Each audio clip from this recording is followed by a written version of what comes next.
Filipenses, capítulo 3, a partir do verso 2, nos diz assim: acautelai-vos dos cães, acautelai-vos dos maus obreiros, acautelai-vos da falsa circuncisão. Porque nós é que somos a circuncisão, nós que adoramos a Deus no Espírito e nos gloriamos em Cristo Jesus e não confiamos na carne. Bem que eu poderia confiar também na carne. Se qualquer outro pensa que pode confiar na carne, eu ainda mais. Circuncidado ao 8º dia, da linhagem de Israel, da tribo de Benjamim, hebreu de hebreus, quanto à lei, fariseu, quanto ao zelo, perseguidor da igreja, quanto à justiça que há na lei, irrepreensível. Mas o que para mim era lucro, isto considerei perda por causa de Cristo. Sim, deveras, considero tudo como perda por causa da sublimidade do conhecimento de Cristo Jesus, meu Senhor, por amor do qual perdi todas as coisas e as considero como refúgio para ganhar a Cristo e ser achado nele, não tendo justiça própria que procede de lei, senão a que é mediante a fé em Cristo. A justiça que procede de Deus, baseada na fé, para conhecer e o poder da sua ressurreição e a comunhão dos seus sofrimentos, conformando-me com ele na sua morte, para de algum modo alcançar a ressurreição dentre os mortos. Não que eu já tenha recebido ou tenha já obtido a perfeição, mas prossigo para conquistar aquilo que também fui conquistado por Cristo Jesus. Irmãos, quanto a mim, não julgo havê-lo alcançado, mas uma coisa faço, esquecendo-me das coisas que para trás ficam e avançando para as que adiante de mim estão, prossigo para o alvo, para o prêmio da soberana vocação de Deus em Cristo Jesus. Todos, pois, que somos perfeitos, tenhamos esse sentimento. Se porventura pensais de outro modo, também nisso Deus nos esclarecerá. Todavia, andemos de acordo com o que já alcançamos. Amém.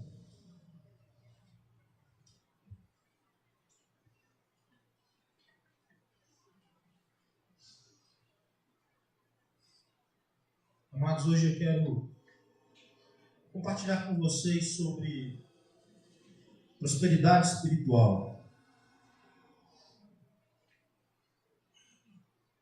Parece um tanto quanto estranho usar o termo prosperidade para algo que não seja material. Mas todas as vezes que se fala por prosperidade, pensa exatamente em mais dinheiro, mais riqueza, mais poder ou alguma coisa assim. Mas não é com essa perspectiva que quero usar o termo. Quero conversar com você, refletir junto com você sobre o crescimento na fé,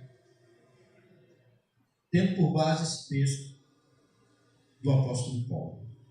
Quando escrevendo a igreja de Filipos, ele via que a igreja sofria influência de pessoas, mestres, uma influência judaizante, uma influência que tentava tornar a igreja de Jesus Cristo, uma parte do judaísmo, uma extensão do judaísmo.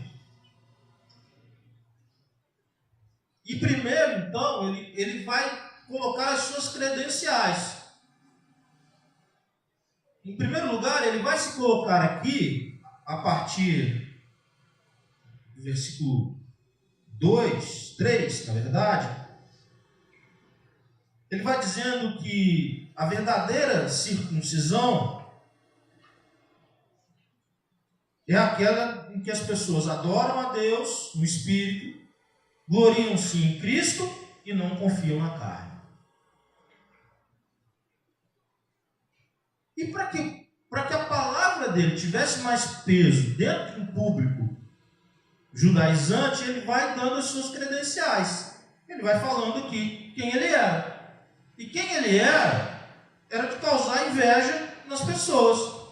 Ele era time grande, ele era alta patente, ele era uma pessoa com uma formação inquestionável. E depois de apresentar o seu currículo, depois de apresentar as suas credenciais, o que ele faz? Ele diz: olha, considero tudo como perda por causa da sublimidade do conhecimento de Cristo Jesus, o meu Senhor, por amor do qual perdi todas as coisas e as considero como refúgio para ganhar a Cristo. O que ele está dizendo e o que ele está fazendo? Ele está colocando em comparação a vida dele, com tantos ganhos, a vida dele, com tantas conquistas, a vida dele, que talvez pudesse causar inveja, a vida dele sem Jesus, que talvez pudesse causar inveja a tantas pessoas, talvez muita gente na igreja pudesse dizer, aquilo é que é vida, eu sonho em ter uma vida assim. E aí quando ele diz, como que é a vida que você sonha ter? Era a que ele tinha antes de Jesus. Parece estranho pensar desse jeito, mas se você pudesse, parece que na cabeça de muitas pessoas, o que é uma vida que vale a pena ser vivida? É uma vida que tenha reconhecimento, que tenha poder, que tenha autonomia, que esteja sobre os demais, e todos esses ingredientes estavam colocados sobre a vida de Paulo. Ele era alguém assim, e zeloso demais dentro da sua religião, da religião que ele fora formado. E por conta disso, os irmãos viram, nós vimos juntos alguns domingos atrás, ele perseguia a igreja, e ele autorizava a morte dos irmãos, ele assolava a igreja, ele trazia terror para a igreja. Mas quando Jesus o encontra no caminho de Damasco, e o transforma, quando a luz de Jesus brilha muito mais que o sol do meio-dia, nele, depois o Senhor retira suas escamas, tudo aquilo que era um modelo de vida, ele diz, olha, isso para mim é refúgio, não dá mais.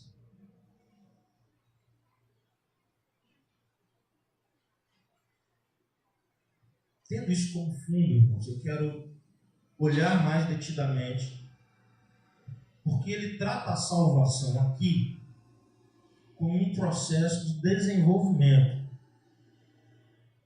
Ele trata a salvação aqui, e aqui não está em questão se a pessoa vai perder a salvação, se não vai perder a salvação. Então, em primeiro lugar, os irmãos, tirem isso da cabeça quando eu falar de desenvolvimento. Mas será que ele vai se desenvolver a ponto dele conquistar a salvação? Porque ele está atacando exatamente isso. Ele está dizendo, olha, se fosse depender de eu conquistar a salvação, eu não teria conquistado nunca. Porque eu fui conquistado por Jesus. Então, eu quero reconhecer esse poder na minha vida, eu quero ser achado nele, não tendo justiça própria. Versículo 9. Esse não tendo justiça própria é exatamente isso que ele está dizendo. Não que eu pegasse esse meu currículo e dissesse, olha Deus, vou entrar no seu céu agora, tá? Porque, olha meu currículo, eu sou bom pra caramba, então eu posso entrar no seu céu aí. Ele tem certeza que não poderia. Então ele fala, olha, não porque haja alguma justiça em mim mesmo, não porque eu pudesse me justificar diante de Deus. Então, para a gente andar junto, eu quero te pedir, pense, quando eu falo desenvolvimento de salvação, estou falando de processo de santificação. O que é desenvolver a salvação? Você foi salvo. Talvez você possa contar o seu testemunho, talvez você saiba o dia, você saiba a hora, talvez você saiba o texto que foi lido, talvez você saiba dizer se foi numa igreja, se foi em casa, se foi num retiro, se foi assistindo a televisão, ouvindo o rádio, eu não sei como foi, mas talvez você, e a sua história é única, um dado momento da sua vida, as escamas caíram dos seus olhos, e você foi achado por Cristo pela primeira vez.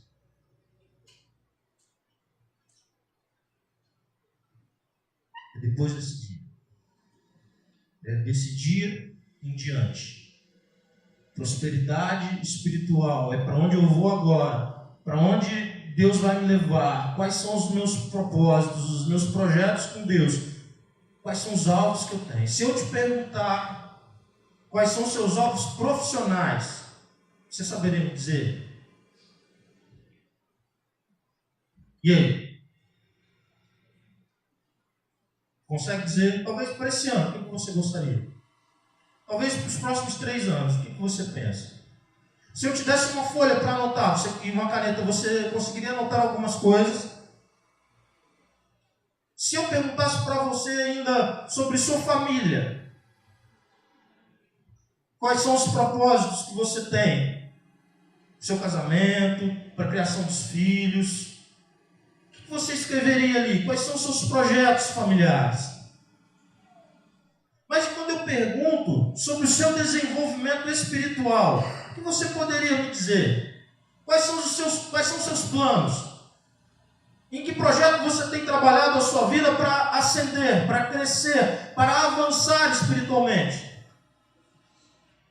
Você se sente em crescimento, paralisado ou decrescendo?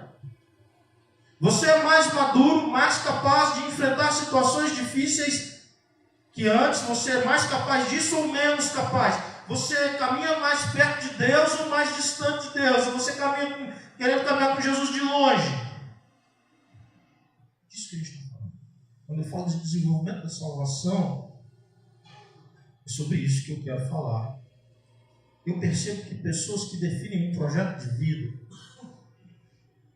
mais rapidamente, sobretudo adolescentes e jovens que conseguem ter um projeto de vida, eles já olham para um lugar e nem olham para um lugar, eles têm um objetivo. Você diz, eu quero isso, eu estou em busca disso, mesmo que mude mais adiante, mas eu percebo que são adolescentes e jovens que mais avançam.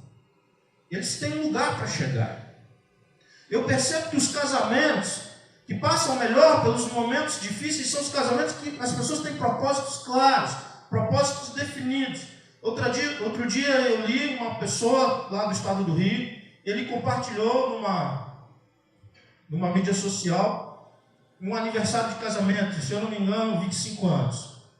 E eles têm, o casal tem 3 filhos, um filho já formado, outro filho para formar, e o texto do rapaz era um texto interessante, colocando da alegria dele. Lá pelas tantas ele diz assim, porque aquilo que nós construímos é uma família sólida. E a maior alegria dele, ou o que ele mais regozijava, era que junto, ele e a esposa, Deus tinha dado 3 filhos, e eles tinham construído uma família sólida no Senhor. E aquela expressão falou muito ao meu coração. Porque eu não sei se tem muitos casais comemorando isso. A construção de famílias sólidas. Em que um legado de Jesus Cristo está presente dentro da família. Eu não sei se existem muitas famílias que têm como objetivo construir isso.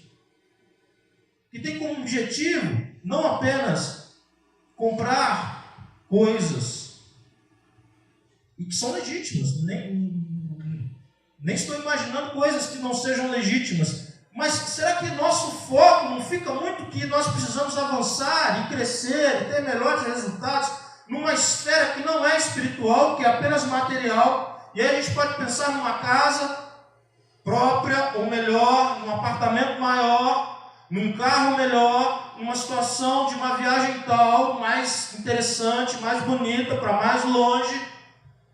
Quantas famílias têm como propósito avançar espiritualmente? Quantos casais têm como propósito avançar espiritualmente a ponto de formarem famílias sólidas? Porque quando eu penso alguém avançar espiritualmente, eu estou entendendo o seguinte, que se Deus não nos levou no dia que Ele nos salvou, é porque Ele tem propósitos nas nossas vidas aqui. E nenhuma igreja será mais forte, nenhuma igreja será mais realizadora, nenhuma igreja será mais próspera espiritualmente do que são as pessoas que a compõem. Você pode ter o melhor projeto, você pode ter trabalho nas mídias sociais, você pode ter um monte de coisa, mas na verdade o que a igreja é em essência são pessoas em processo de santificação, vidas que estão sendo transformadas por Deus, famílias que a compõem, que Deus está trabalhando nelas.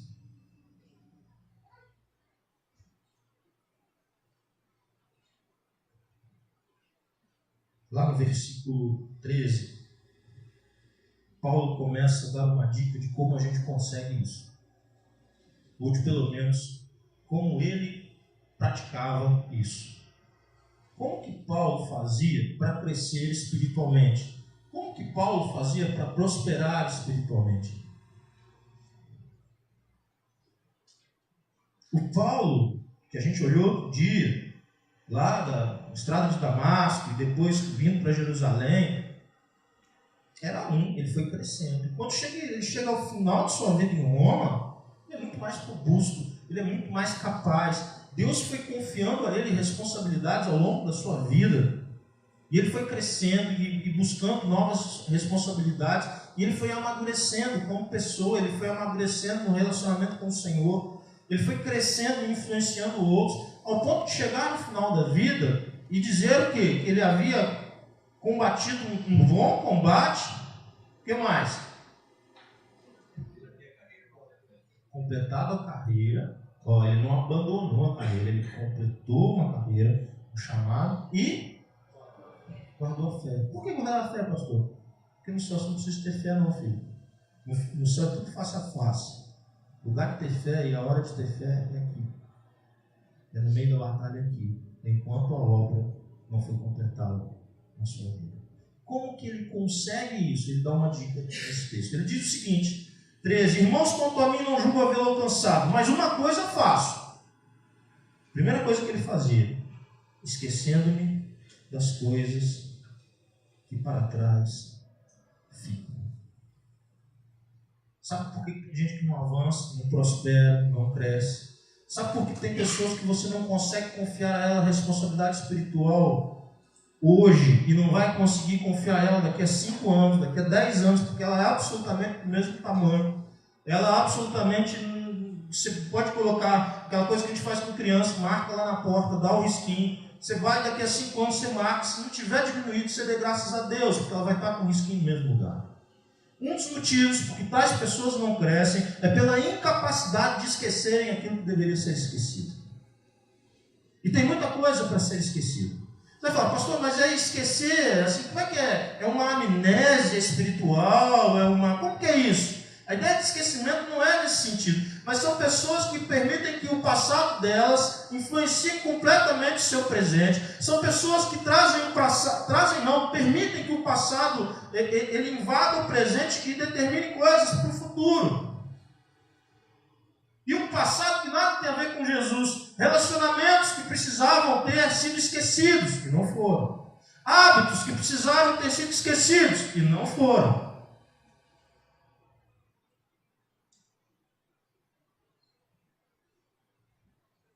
Ideais que precisavam ter sido esquecidos, que não foram. Como ela não consegue trabalhar para esquecer isso, ela não consegue avançar.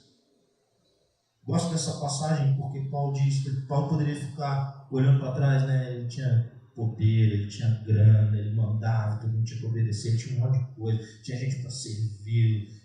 Ele podia ficar olhando para trás assim, com uma saudade, ele podia ficar assim, contando as histórias, né? Ele encontrava com alguém assim, imagina você viajando com Paulo, e aí vocês entraram num barco juntos, uma embarcação juntos, e aí Paulo vai começar a contar as histórias, as melhores histórias. Olha, rapaz, você sabe quem eu fui? Sabia que eu fui membro do Sinédrio? Rapaz, a gente teve cada reunião, ali só estava nata, ali só estava... Rapaz, sabia que eu cumpri a missão tal, não sei aonde eu fiz, acontecia assim, assado e mal passado. Você não vê isso em Paulo.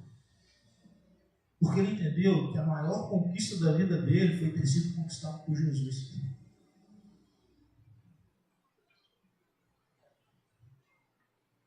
E o que de mais valor ele possuía era que Deus tinha confiado a ele em ministério, no chamado. Por isso o assunto da predileção, da conquista, o que dirigia, não era aquilo que estava lá no passado, mas era o que estava no presente e o que seria o futuro. Tem muita gente que não avança, portanto, em primeiro lugar, porque está presa a um passado, apesar de ter professado Jesus, mas não consegue avançar. Presa a um passado, preso a um passado que Jesus não fazia parte.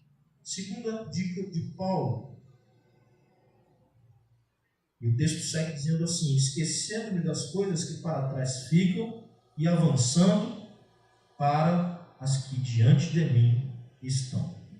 Algumas pessoas vencem essas questões e o passado não fica influenciando e determinando, dizendo como elas devem agir, pensar, sentir, se relacionar. Mas elas não têm alvos, e essa talvez seja a grande maioria que compõe uma igreja. Ela não é capaz de querer olhar para frente e dizer, olha, agora eu vou para cá. olha, eu vou conquistar isso, eu tenho esses objetivos, eu quero avançar. E não dá para falar desse ponto bem, sem já falar do terceiro. E eu vou tentar englobar os dois, porque o texto continua, ele diz assim: prossigo para o alvo. Mas como muitas pessoas não têm alvo, Jesus diz: não, mas o meu alvo é Jesus. Tá bom, mas você tem nem série para jogar ainda. Jesus é a Champions League do negócio.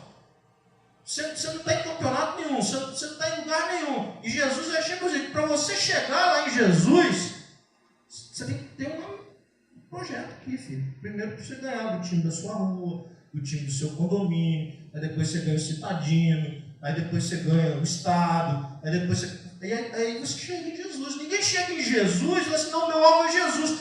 Quem tem muito alvo em Jesus normalmente não tem alvo nenhum. Porque é tão distante. É bonito, irmãos. Mas não é palpável, não é concreto, não é um projeto. Não influencia o dia a dia, não determina as ações e as decisões do dia a dia. Qual que é teu projeto? Olha, eu queria pela primeira vez ler toda a Bíblia.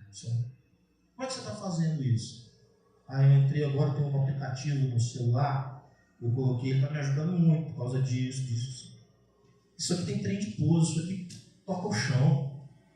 Isso aqui não é viagem. Eu gostaria muito de poder tocar na igreja. E aí, o que você fez? Eu procurei o Alisson. E eu comecei a fazer aulas com o Alisson.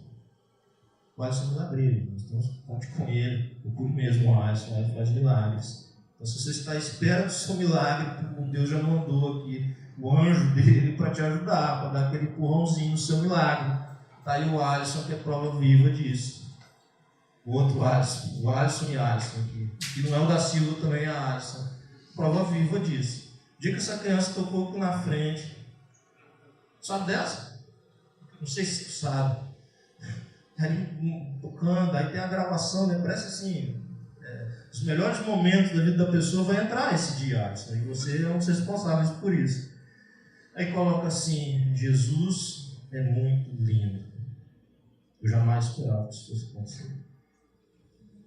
Um objetivo, ele conquistou esse objetivo, agora falta aperfeiçoar, né? Deus vai te dar graça para isso. Mas estão percebendo? Você sonha coisas em Deus.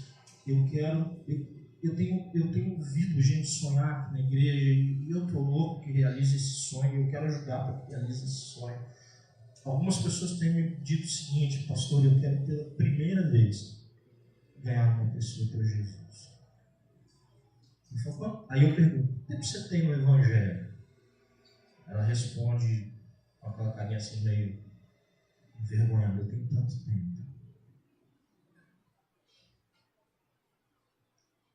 Ela não quer passar a vida inteira sem ter essa conquista. Ela tem feito. E daí o que você tem feito para isso? Olha, eu tô orando.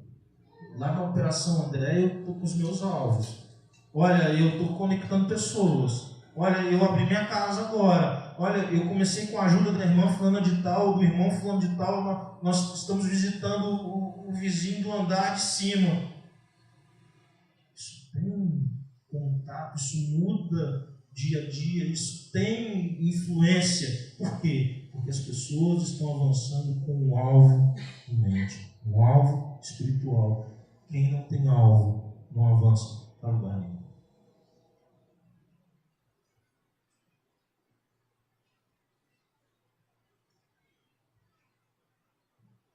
Versículo 14, a parte final, ele diz o seguinte: prossigo para o alvo, para o prêmio da soberana vocação de Deus em Cristo Jesus.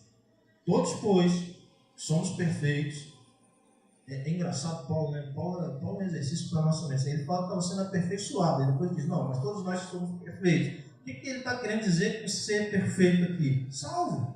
A obra da salvação já está perfeita na sua vida, já está completa. Deus já aperfeiçoou isso. Tenhamos esse sentimento. Se porventura pensais de outro modo, também isso Deus nos esclarecerá. Todavia andemos de acordo com o que já alcançamos. Esse é um versículo marcado na minha Bíblia.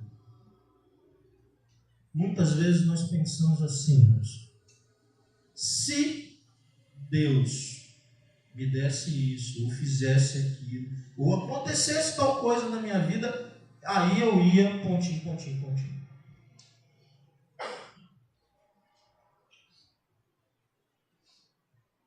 Se tal bênção fosse derramada, aí eu ia.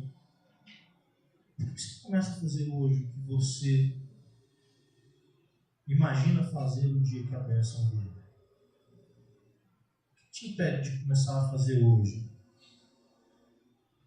O que te impede de cultivar hoje as coisas que você imagina cultivar o dia que Deus derramará algo especial sobre a sua vida? Porque cada um anda com a luz que tem. Deus já tem iluminado a sua vida o suficiente. Ande nessa luz. Ande na luz que Deus já te iluminou. Você já conhece, pratique. Você já sabe, pratique. Deixe que aquilo que você tem aprendido de Deus se revele nas suas relações, nas suas decisões. Leva o que você já sabe de Deus para o teu dia a dia. Ande com aquilo que você já alcançou de Deus. E quando Deus trouxer revelações novas, entendimentos novos, aperfeiçoar ainda a tua mente, aí você vai mais profundo com Deus. Mas não fique esperando Deus te dar todas as respostas de todas as perguntas que você é capaz de fazer para você começar a fazer aquilo que você já sabe que tem que fazer.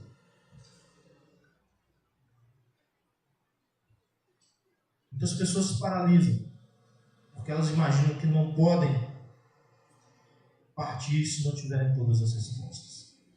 Só que o processo de Deus nunca foi esse. Qual é o processo de Deus? Deus fala para Abraão: Abraão, sai da tua terra, da tua parentela e vai para a terra que eu vou te mostrar. Mas qual que é a terra? Ele não mostrou. Ele ia mostrar. Quando? Quando ele resolvesse sair, o primeiro passo precisava ser dado. Sair lá de Ur dos Caldeus e vir embora para andar com Deus. Sim.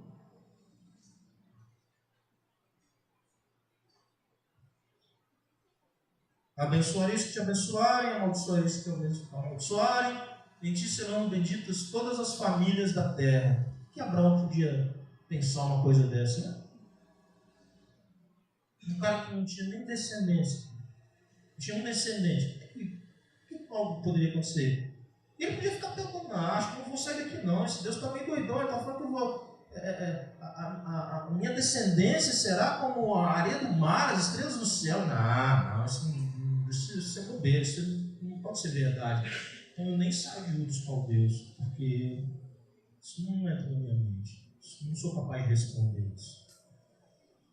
Mas você é capaz de sair de Ur dos Caldeus? Sai agora. Se você entender de Deus, se você ouviu a voz de Deus, se Deus te chamou, faça o que Ele te mandou fazer. Agora. Não é depois. Não é outro dia. Não é quando Ele responder todas as coisas. Avance para o alvo. Esqueça as coisas que têm prendido e amarrado sua vida no passado. Avance para o alvo, segundo aquilo que você já conhece de Deus. Saia da mesmice. Saia agora. Não deixe a sua vida no ponto morto, descendo na banguela. Não deixe a sua vida ser levada sem objetivos claros com Deus. Não permita que a sua vida seja dominada por uma agenda que não é a agenda de Deus. Quero encerrar minha fala, irmãos, dizendo para você o seguinte: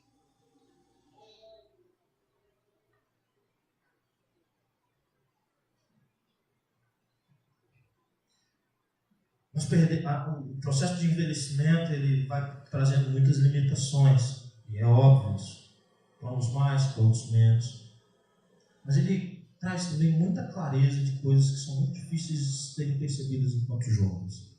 Nós olhamos assim: é mais difícil para o velho ter força para fazer tal coisa, isso é mais perceptível, vai ter que carregar um negócio pesado, aí você chama mais novo: fulano, vem cá, para ajudar, beleza, isso é mais perceptível para os nossos olhos. Bom,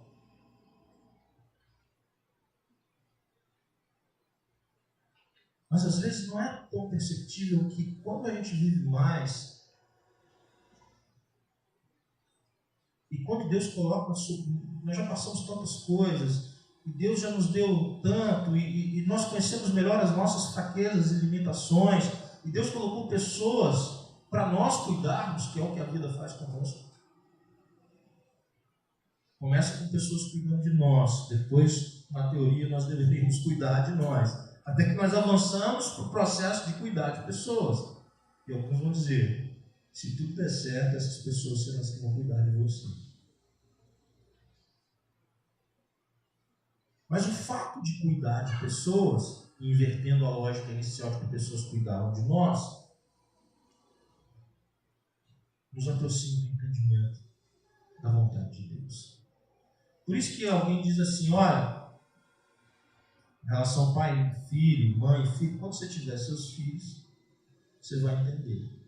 Quando você ficar segurando criança 3 horas da manhã, escorado no armário, que é Deus que guarda, né? É Deus que sustenta o braço da pessoa, 3 horas da manhã, no inverno, escorado no armário com a criança que está dormindo.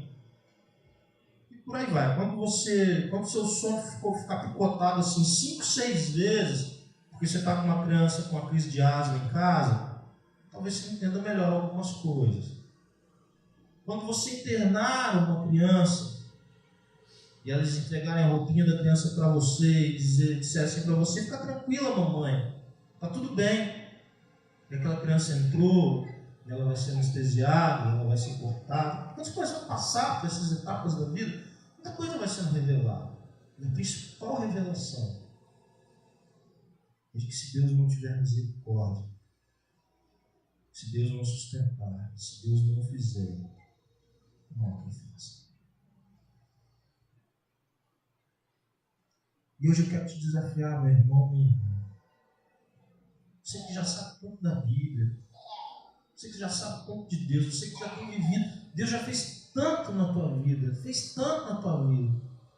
para você renovar os seus alvos com Deus. Não caia na mesmice, não caia na mediocridade, não pare de sonhar, avance. Estabeleça alvos novos. Esqueça aquilo que tem detido sua vida, olhe para frente, olhe para frente com esperança e caminhe segundo a vontade de Deus. Quero encerrar a minha fala e quero pedir que você baixe sua cabeça e feche seus olhos.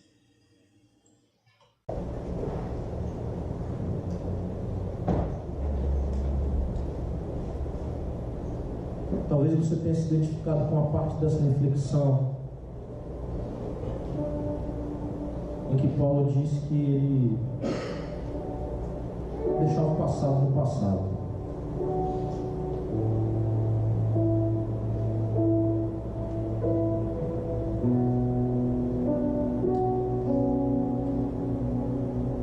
Será que você não tem sido assolado?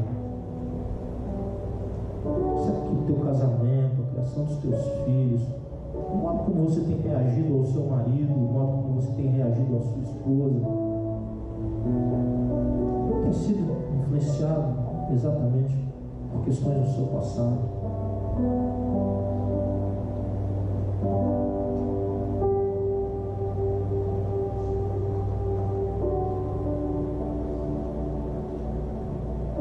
Quero que você saiba de uma coisa: Jesus Cristo, Ele já levou na cruz do Calvário todos os seus erros do passado, todos Ele já perdoou. O sangue dele derramado é purificador. Não importa o que tenha acontecido no seu passado, é possível o sangue de Jesus ser derramado ali e fazer novo. Não importa o que tenham feito com você no seu passado, o Senhor é capaz de te dar graça hoje para você perdoar o seu ofensor, a sua ofensora. Você não conhecia de Jesus antes, você não sabia a extensão, a profundidade do poder dele, mas hoje você sabe. Escolha perdoar. Escolha perdoar com o mesmo perdão que você recebeu de Jesus. Talvez teu pai, talvez você pensasse: eu nunca vou perdoar o meu pai por aquilo que ele fez. Talvez tua mãe, talvez um irmão, uma irmã. Mas hoje você tem os teus filhos e você sabe que você também erra com os teus filhos. Você falou de um jeito que nunca quis falar. Você se desequilibrou de um jeito que você nunca imaginava se desequilibrar. Mas isso não justifica o que fizeram com você, mas te dá condição hoje, no amor de Jesus, perdoar. Perdoar.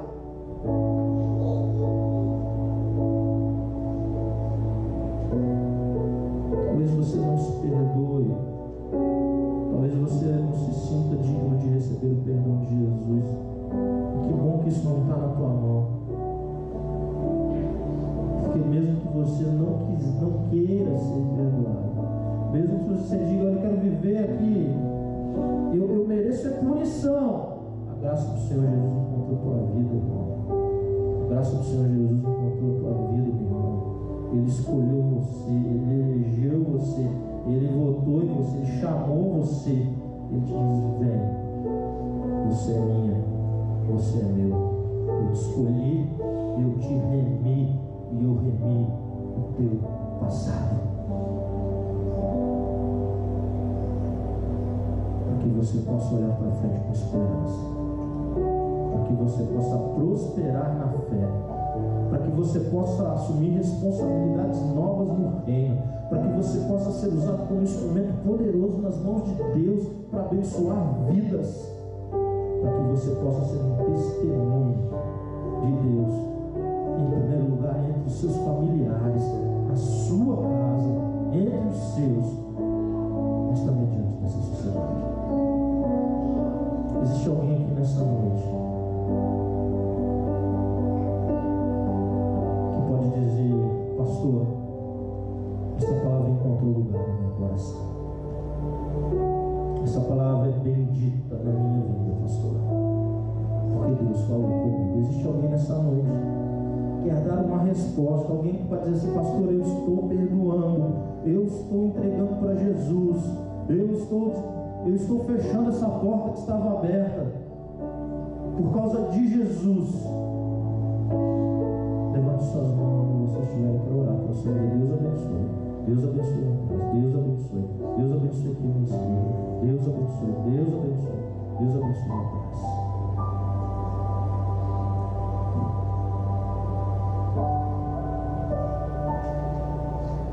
É bom, né? É bom perdoar, né? É gostoso perdoar, né?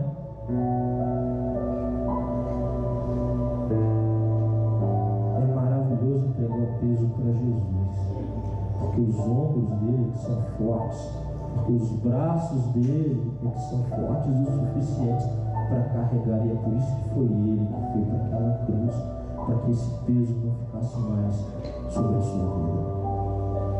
Alguém mais nessa noite? Apenas um gesto. Deus abençoe sua vida, querido.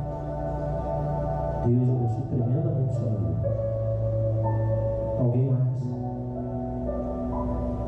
Mas talvez a parte que mais tenha tocado você, que Deus tenha falado ao seu coração, que você tenha tido um entendimento mais claro de Deus, seja que você ficou estagnado. O passado não tem assolado sua vida, mas você também não tem prosperado. Você também não tem assumido responsabilidades novas. Você não tem sido como deveria ser. Você parece que o mesmo tamanho tem algum problema com o seu crescimento. E o Senhor não chamou você para te deixar do mesmo tamanho. O Senhor tem propósito para usar a sua vida assim como usou a vida de Paulo.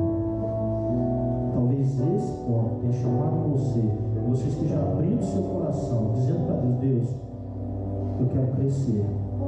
Eu quero crescer tendo responsabilidades novas. Eu quero aceitar desafios novos, projetos novos espirituais para a minha vida. Existe alguém nesse lugar que entendeu que Deus o chama? Deus abençoe sua vida. Deus abençoe aqui. Deus abençoe. Deus abençoe lá atrás. Desafios novos. Gente que não quer ficar parado no tempo, não quer apenas que o tempo passe, mas quer viver uma aventura profunda com o Senhor. Alguém mais? Deus abençoe sua vida. Deus abençoe sua vida, jovem lá atrás. Deus abençoe sua vida, querido. Senhor, eu te dou graças. Eu te dou graças, Deus, porque a transformação na vida de pessoas nada tem a ver comigo, que estou aqui à frente com o microfone na mão, mas tem a ver contigo, com o teu espírito. O Senhor é quem produz transformações no interior das pessoas. Eu não sou capaz de mudar nem a mim mesmo, mas o Senhor hoje chamou pessoas pelo nome e agiu na mente, no coração. O Senhor esclareceu pessoas, o Senhor perdoou pessoas, e o Senhor permitiu, Deus, que elas tivessem forças para perdoar outras, e elas olharam para si e perceberam que estão estagnadas, paralisadas, e querem de ti, estão pedindo ao Senhor desafios novos, oportunidades novas, que as conduzam para mais perto de Jesus, que as conduzam para perto de pessoas, para que elas derramem sobre essas pessoas o amor que o Senhor tem derramado sobre a vida delas. Isso é algo que só é milagre. Só o Senhor pode fazer, e o Senhor fez nessa noite. Então eu te dou graças por isso. Te dou graças por tua boa obra em nossas vidas. Abençoe esse povo, Deus, cada família aqui representada. Obrigado por esse tempo de culto, de adoração ao teu nome, de celebração do nome do Senhor. Leva-nos e despeça-nos na tua paz, Deus. Dirija-nos nessa semana diante de tantos desafios que temos, mas que possamos, Deus, passar por todos eles, firmados no Senhor, olhando para Jesus, cumprindo o teu chamado, levando a nossa cruz dia a dia, recebendo do Senhor graça sobre graça, o poder do Senhor se aperfeiçoando nas nossas vidas. Que o amor de Deus, o nosso Pai, a graça salvadora de Jesus Cristo e as doces consolações do Espírito Santo de Deus sejam derramadas de forma viva, rica e abundante sobre a sua vida, sobre a sua família, sobre todo o povo de Deus.